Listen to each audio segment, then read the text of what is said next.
In this video, I'm going to show you how to set up Darkroom Booth to work with PicPic Social for your social sharing needs.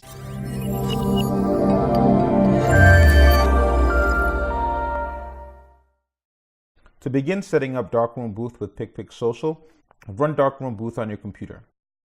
Once the application opens, go to the Settings tab. What we want to do on this Settings tab is to tell Darkroom Booth to save the images from our session into a folder so that PicPic Social can pick up the images and transfer it to the iPad or the PC that we're going to use as a sharing station. If you want your guests to share the individual images that Darkroom Booth creates to make the strips, click on the checkbox that says next to Copy Originals, and then click the button that says Copy Originals.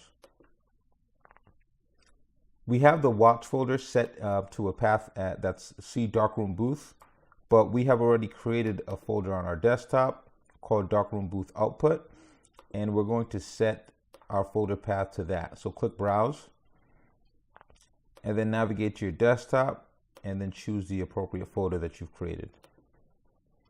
We want to make sure that our file type is set to JPEG. Quality is at 12. Image size is at full size, and that's it. Everything else you can leave alone. Click OK. So again, what this is going to do is when you run a photo booth session, Darkroom Booth is going to save the individual images that it takes into that folder. I'll show you an example.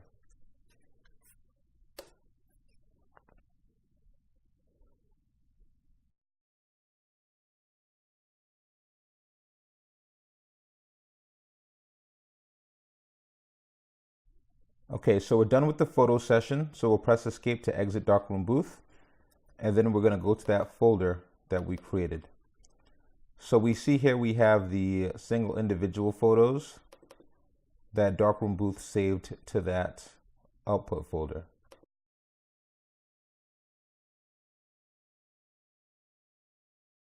So if instead you want Darkroom Booth to actually save the individual photo strips, you would uncheck the Copy Original options and you would check off the Save Output 1 option, and then click the button for Save Output 1.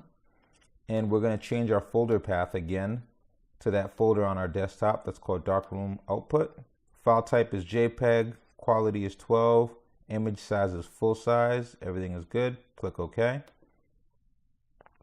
And we'll start another session.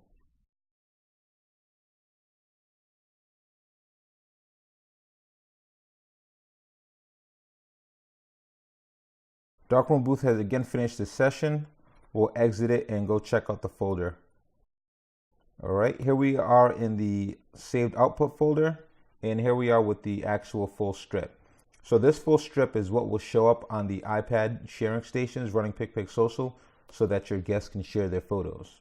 So again, Darkroom Booth gives you the option of doing one or the other, or you can actually do both. So you can check off Save Output 1, and you can check off Copy Originals, and both of those will save into your selected output folder. Your next question might be, which one should you actually save and output? I'd probably suggest just to do the Copy Originals. That way people can select which one of the photos they want to share. If they take 4 photos and they only like 1 or 2 of them, at least this way they can select which ones they want to post. And then also they get a bigger version of the photo instead of just the strip. The strip really doesn't look so great when you share it online. When you post it to Facebook, it's really kind of tiny. So at least if you do the originals, your guests will have a bigger version of the photos that they can then share online.